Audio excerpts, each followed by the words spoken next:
Hello दोस्तों, आप सभी का स्वागत है। आइए ऑनलाइन स्टडी यूट्यूब चैनल में। दोस्तों, आज की ये वीडियो बहुत ही खास और बेहद महत्वपूर्ण होने वाली है, क्योंकि आज हम यूपी डीएलएड थर्ड सेमेस्टर के हिंदी विषय के 2016 से लेकर 2025 तक के पूछे गए सभी बहुविकल्पीय प्रश्नों को एक ही वीडियो में हल करेंगे। ठीक है, तो आप इस वीडियो को एंड तक ज़रूर देखिए। ये वीडियो आपके एग्ज़ाम के लिए काफ़ी ज़्यादा महत्वपूर्ण होने वाली है। तो चलिए वीडियो शुरू करते हैं। यहाँ पे आप देख सकते हैं सन 2016 के बहुविकल्पीय प्रश्न। ठीक है, पहला प्रश्न है, घड़ी साज शब्द है देशज शब्द, संकर शब्द, विकारी शब्द या रूढ़ शब्द। तो इस प्रश्न का सही आंसर होगा घड़ी साज शब्द है संकर शब्द। ऑप्शन बी इस प्रश्न का बिल्कुल सही आंसर होगा। बात करें संकर शब्द की, तो दो अलग अलग भाषाओं के शब्दों के मेल से बने शब्द संकर शब्द कहलाते हैं। ठीक है, जैसे हिंदी और फारसी के शब्द हैं घड़ी साज, घुड़सवार, चालबाज आदि। ठीक है, और अंग्रेजी और हिंदी के शब्द हैं रेलगाड़ी, टिकट घर आदि। बात करें देशज शब्द की, तो आपको याद रखना है जो शब्द देश की स्थानीय भाषाओं या बोलियों से उत्पन्न हुए हैं और जिनकी उत्पत्ति विदेशी भाषा से नहीं हुई है उन्हें देशज शब्द कहते हैं। ठीक है, जैसे लोटा, खटिया आदि। बात करें विकारी शब्द की, तो आपको याद रखना है वे शब्द जिनमें लिंग, वचन, पुरुष, कारक आदि के आधार पर परिवर्तन आ जाता है विकारी शब्द कहलाते हैं, जैसे संज्ञा, सर्वनाम, विशेषण और क्रिया। बात करें रूढ़ शब्द की, तो आपको याद रखना है जिन शब्दों का एक निश्चित अर्थ हो और जिनके सार्थक खंड नहीं किए जा सकते हैं रूढ़ शब्द कहलाते हैं, जैसे नल, कल, दिन आदि। ठीक है, तो इस प्रश्न का सही आंसर कौन सा होगा? ऑप्शन बी हो जाएगा संकर शब्द। ठीक है, अगला प्रश्न है प्रश्न नंबर 2, क्या भूलूं क्या याद करूं की विधा है? संस्मरण, कहानी, आत्मकथा, यात्रा वृत्तांत। आपको बताना है क्या भूलूं क्या याद करूं क्या है। संस्मरण है, कहानी है, आत्मकथा है या यात्रा वृत्तांत है। तो इस प्रश्न का सही आंसर होगा ऑप्शन सी आत्मकथा। ठीक है, आपको याद रखना है क्या भूलूं क्या याद करूं हरिवंश राय बच्चन जी की 4 खंडों में प्रकाशित प्रसिद्ध आत्मकथा का पहला भाग है। ठीक है, क्या भूलूं क्या याद करूं, तो ऑप्शन सी इस प्रश्न का सही आंसर होगा। बात करें प्रश्न नंबर 3 की, मुंशी प्रेमचंद जी की वह रचना जो अधूरी रह गई? मंगलसूत्र, करबला, रंगभूमि, कर्मभूमि। तो इस प्रश्न का सही आंसर होगा ऑप्शन ए मंगलसूत्र। ठीक है, आपको याद रखना है मुंशी प्रेमचंद जी की वह रचना है जो अधूरी रह गई, इसे बाद में उनके पुत्र ने पूरा किया। ठीक है, आपको मुंशी प्रेमचंद जी की प्रमुख रचनाएं जैसे गोदान, गबन, रंगभूमि, कर्मभूमि, कफन, ईदगाह आदि याद रखनी है। ठीक है, बात करें अगले प्रश्न की। प्रश्न नंबर 4 में पूछा गया है कबीरदास जी के सूफी गुरु कौन थे? तो इस प्रश्न का सही आंसर हो जाएगा कबीरदास जी के सूफी गुरु शेख तकी माने जाते हैं, यानी कि ऑप्शन ए बिल्कुल सही आंसर होगा। ठीक है, प्रश्न नंबर 5 में पूछा है रसाल पर्यायवाची शब्द है कोयल का, पान का, आम का या सगा भाई का। तो इस प्रश्न का सही आंसर होगा रसाल पर्यायवाची शब्द है आम का। ऑप्शन सी इस प्रश्न का सही आंसर होगा। इसके अन्य पर्यायवाची शब्द हैं आम्र, अमृत फल आदि। ठीक है, बात करें कोयल की, तो इसके पर्यायवाची शब्द होते हैं कोकिला, बसंत दूत, बनप्रिय आदि। बात करें सगे भाई के पर्यायवाची शब्द के, तो सहोदर, भ्राता, बंधु आदि सगे भाई के पर्यायवाची शब्द होते हैं। ठीक है, तो इस प्रश्न का सही आंसर होगा प्रश्न नंबर 5 का सी। ठीक है, आम। बात करें अगले प्रश्न की, तो यहाँ पे आप देख सकते हैं 2017 के बहुविकल्पीय प्रश्न। पहला प्रश्न है जिसका जन्म पहले हुआ है का अर्थ है अनुज, अग्रज, भ्राता या पितामह। तो आपको बताना है जिसका जन्म पहले हुआ हो इसके लिए एक शब्द क्या है, तो इसका सही आंसर हो जाएगा अग्रज। ठीक है, ऑप्शन बी इस प्रश्न का सही आंसर होगा। बात करें अनुज की, तो अनुज छोटा भाई यानी कि जिसका जन्म बाद में हुआ हो। ठीक है, पितामह, पितामह का अर्थ होता है दादाजी यानी कि पिताजी के पिता। ठीक है, तो इस प्रश्न का सही आंसर कौन सा होगा? बी हो जाएगा। ठीक है दोस्तों, यदि अभी तक आपने वीडियो को लाइक नहीं किया है तो वीडियो को लाइक जरूर कर दीजिए। बात करें अगले प्रश्न की। प्रश्न नंबर 2 में पूछा है आँख का अंधा नाम नयन सुख लोकोक्ति का अर्थ है अप्रत्याशित लाभ होना, अनायास सम्मान, आत्म प्रशंसा करना, गुण के विरुद्ध नाम होना।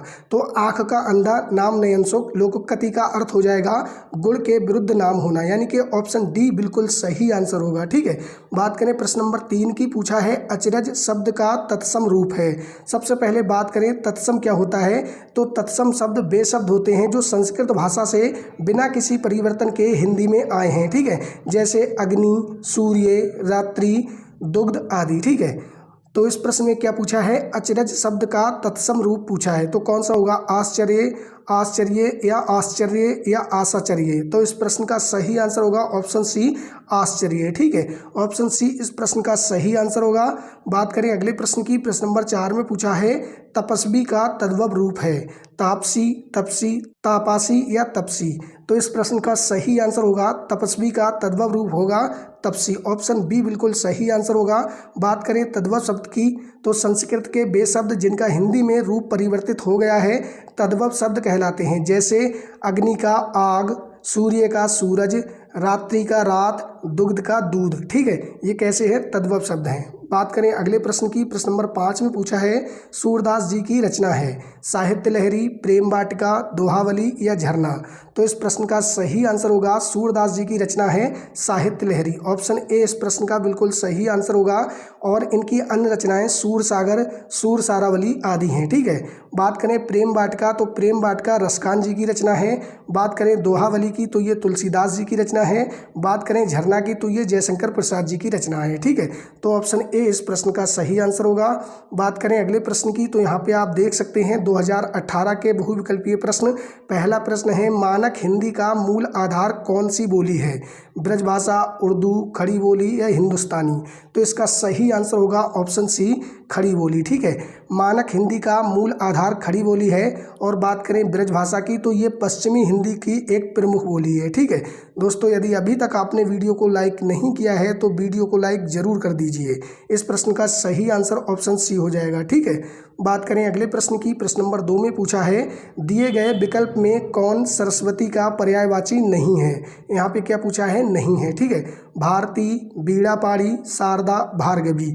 तो इस प्रश्न का सही आंसर हो जाएगा ऑप्शन डी, भार्गवी। ठीक है, भारती, बीड़ापाड़ी, शारदा ये सभी सरस्वती के पर्यायवाची हैं, जबकि भार्गवी नहीं है। ठीक है, तो ऑप्शन डी सही आंसर होगा। प्रश्न नंबर 3 में पूछा है भिक्षुक में प्रत्यय है, उक, एक, अक या उत। तो सबसे पहले बात करें प्रत्यय की, तो वे शब्दांश जो किसी शब्द के अंत में जुड़कर उसके अर्थ में परिवर्तन करते हैं प्रत्यय कहलाते हैं। ठीक है, यहाँ पे आप देख सकते हैं भिक्षुक में जो मूल शब्द होगा वो भिक्षा होगा प्लस उक प्रत्यय लगा हुआ है। ठीक है, तो यहाँ पे जो ऑप्शन ए है वो बिल्कुल सही आंसर हो जाएगा उक। बात करें अगले प्रश्न की, प्रश्न नंबर 4 में पूछा है लघु शब्द का विपरीतार्थक यानी कि विलोम शब्द है, महान, विशाल, दीर्घ, उत्तम। तो लघु का विलोम क्या होगा, दीर्घ हो जाएगा। ठीक है, ऑप्शन सी बिल्कुल सही आंसर होगा। महान का विलोम क्या होगा, तुच्छ हो जाएगा। विशाल का क्या हो जाएगा, सूक्ष्म हो जाएगा। ठीक है, उत्तम का क्या हो जाएगा, अधम हो जाएगा। प्रश्न नंबर 5 में पूछा है पूरब और उत्तर के बीच की दिशा कहलाती है, वातायन, ईशान, वायव्य, क्षितिज। तो इस प्रश्न का सही आंसर होगा पूरब और उत्तर के बीच की दिशा कहलाती है ईशान। ठीक है, ऑप्शन बी बिल्कुल सही आंसर हो जाएगा। और बात करें वायव्य की, तो आपको याद रखना है ये उत्तर और पश्चिम के बीच की दिशा को कहते हैं। ठीक है, बात करें अगले प्रश्न की, तो यहाँ पे आप देख सकते हैं 2019 के बहुविकल्पीय प्रश्न। पहला प्रश्न है परशुराम की प्रतीक्षा के रचनाकार हैं, तो आपको बताना है कौन है। तो इस प्रश्न का सही आंसर हो जाएगा परशुराम की प्रतीक्षा के रचनाकार रामधारी सिंह दिनकर जी हैं। ठीक है, ऑप्शन बी बिल्कुल सही आंसर होगा इस प्रश्न का।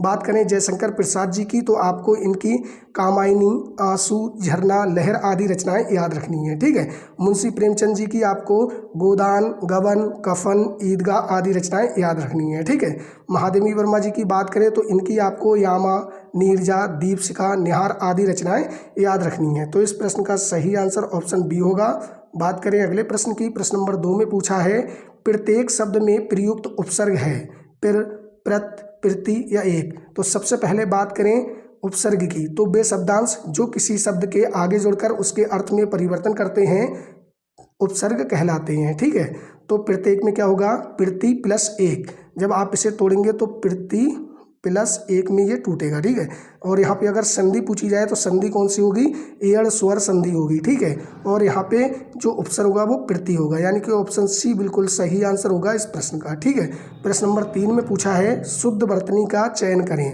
आपको बताना है ज्येष्ठ की शुद्ध वर्तनी कौन सी है। तो इसका सही आंसर होगा ऑप्शन डी ज्येष्ठ। ठीक है, ये इसकी शुद्ध वर्तनी है। आपको कवित्री, रचयिता, आशीर्वाद, मस्तिष्क, पूजनीय आदि की वर्तनी याद रखनी है, आपसे पूछी जाती है। ठीक है, बात करें अगले प्रश्न की। प्रश्न नंबर 4 में पूछा है संस्कृत के वे शब्द जो हिंदी में ज्यों के त्यों प्रयुक्त होते हैं कहलाते हैं। तद्भव, तत्सम, संकर, देशज। तो आपको बताया है जो शब्द संस्कृत से बिना किसी बदलाव के हिंदी में प्रयुक्त होते हैं उन्हें तत्सम शब्द कहा जाता है। ऑप्शन बी बिल्कुल सही आंसर होगा।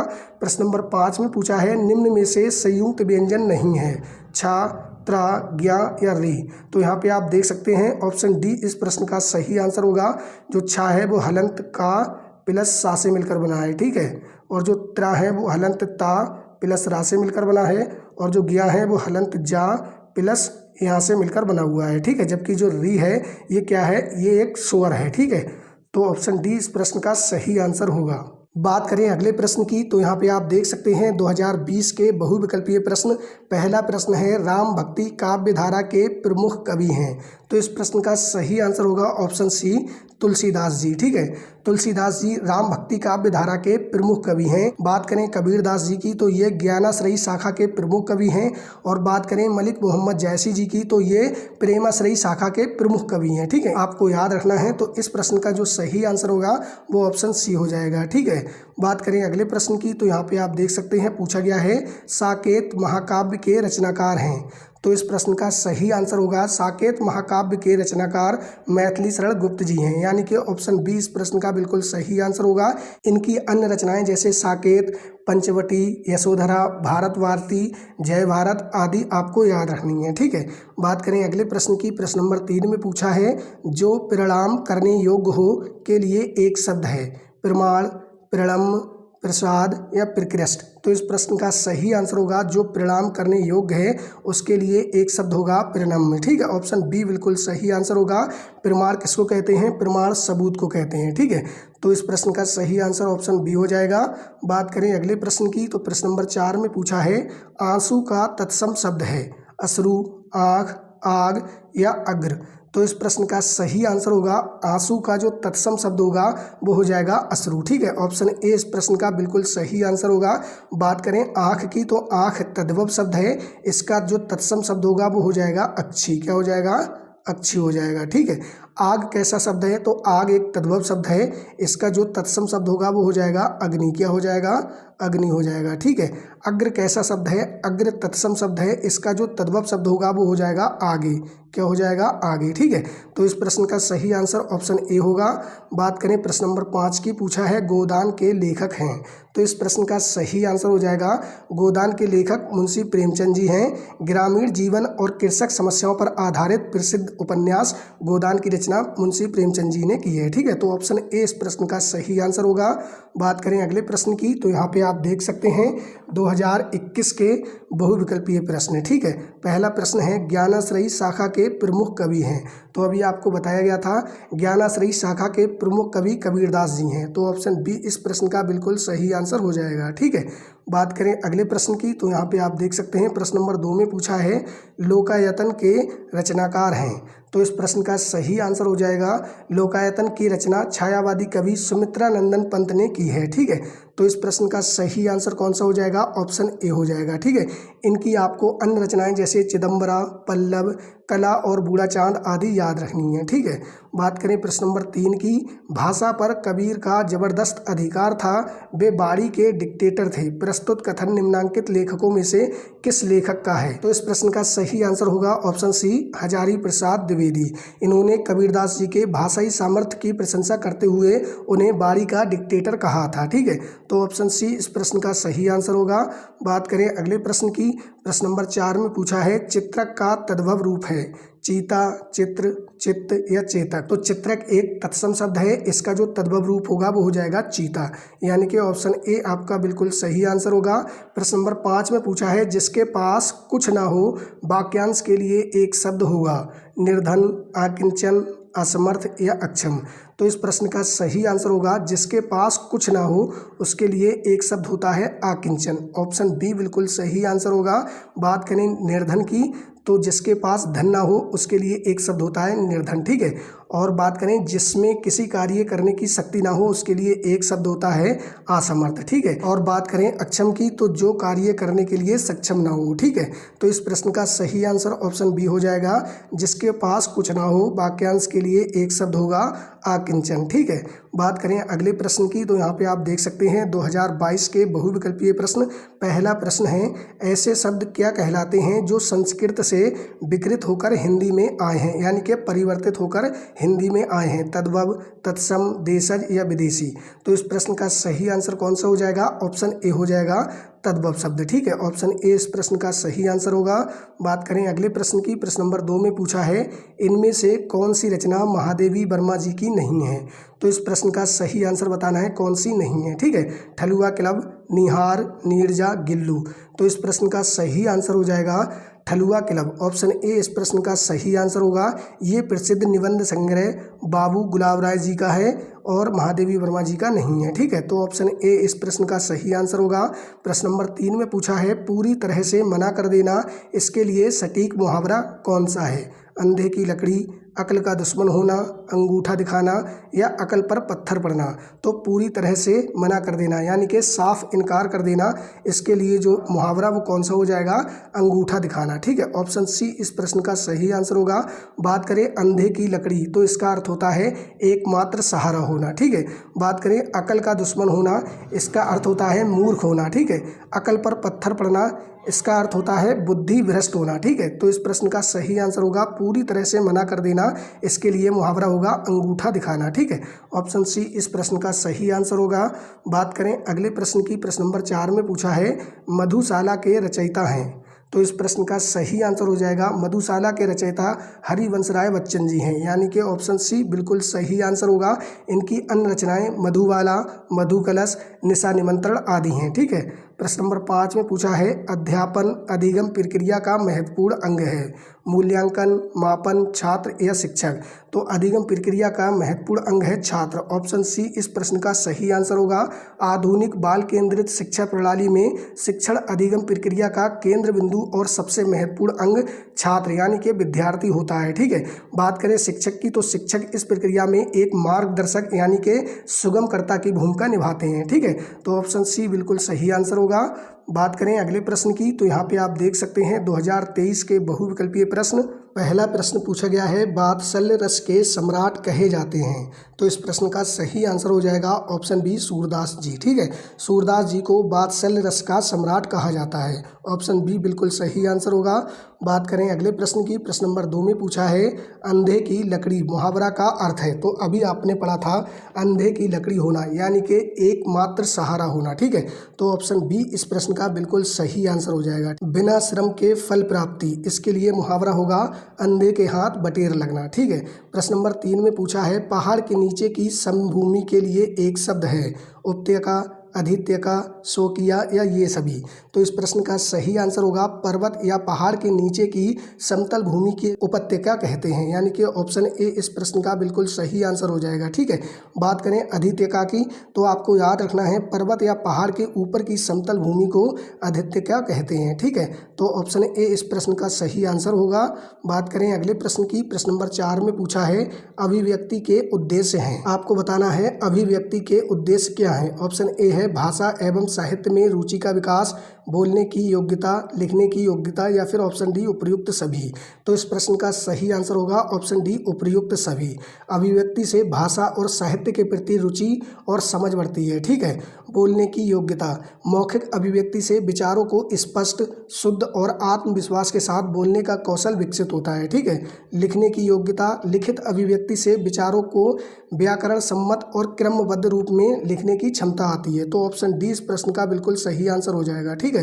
प्रश्न नंबर 5 में पूछा है, तपस्वी का तद्भव रूप है। तो अभी आपने ये प्रश्न पढ़ा था, ये प्रश्न सेम टू सेम रिपीट हुआ है। इसका आंसर हो जाएगा ऑप्शन बी, तपसी, ठीक है। बात करें अगले प्रश्न की तो यहाँ पे आप देख सकते हैं 2024 के हिंदी के बहुविकल्पीय प्रश्न। पहला प्रश्न है, मनुष्य के भाव एवं विचारों की अभिव्यक्ति होती है। भाव भंगिमाओं द्वारा, संकेतों द्वारा, बारी द्वारा या उपर्युक्त सभी द्वारा। तो ऑप्शन डी इस प्रश्न का सही आंसर होगा, उपर्युक्त सभी द्वारा, भाव भंगिमाओं द्वारा, यानी कि चेहरे के हाव भाव और शारीरिक क्रियाओं के माध्यम से। ठीक है, ये सही हो जाएगा। संकेतों द्वारा यानी कि इशारों या प्रतीकों के माध्यम से, ये भी सही होगा। बारी द्वारा, बोलकर, मौखिक अभिव्यक्ति से, ये तो सबसे महत्वपूर्ण है। ठीक है, तो ऑप्शन सी भी सही हो जाएगा। तो ऑप्शन डी इस प्रश्न का बिल्कुल सही आंसर होगा। बात करें अगले प्रश्न की। प्रश्न नंबर 2 में पूछा है, निम्न में से कमल का पर्यायवाची नहीं है? पुंडरीक, जलज, पयोद, सरोज।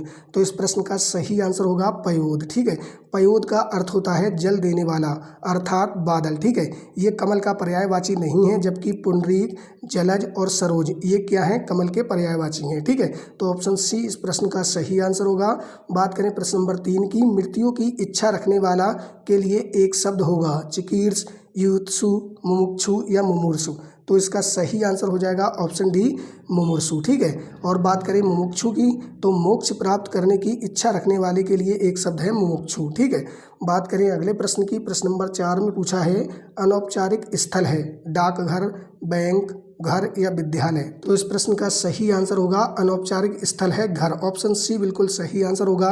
घर अनौपचारिक स्थल है जहां बिना किसी पूर्व निर्धारित औपचारिक नियमों के स्वाभाविक रूप से संवाद यानी कि बातचीत हम कर सकते हैं और शिक्षा प्राप्त करते हैं। ठीक है, तो ऑप्शन सी इस प्रश्न का सही आंसर होगा। प्रश्न नंबर 5 में पूछा है, निम्न में मूलतः हिंदी का विराम चिन्ह है? हंसपद, पूर्ण विराम, उद्धरण चिन्ह या अर्धविराम। तो आपको बताना है मूलतः हिंदी का विराम चिन्ह कौन सा है। तो इसका सही आंसर हो जाएगा ऑप्शन बी, पूर्ण विराम। ठीक है, पूर्ण विराम ऐसा विराम चिन्ह है जो मूल रूप से हिंदी का है। ठीक है, तो ऑप्शन बी बिल्कुल सही आंसर होगा। बात करें अगले प्रश्न की, तो यहाँ पे आप देख सकते हैं 2025 के बहुविकल्पीय प्रश्न। पहला प्रश्न है, नहीं पराग, नहीं मधुर मधु, नहीं विकास यही काल, अली कली ही स्यों विंदे हो, आगे कौन हवाल। उपर्युक्त दोहा किस कवि ने लिखा है? तो इस प्रश्न का सही आंसर होगा, ये प्रसिद्ध दोहा रीतिकाल के कवि बिहारी लाल जी का है, यानी कि ऑप्शन सी इस प्रश्न का बिल्कुल सही आंसर होगा। ठीक है, बात करें अगले प्रश्न की। प्रश्न नंबर 2 में पूछा है, विनय पत्रिका की भाषा है अवधी, खड़ी बोली, ब्रज भाषा या बुंदेली।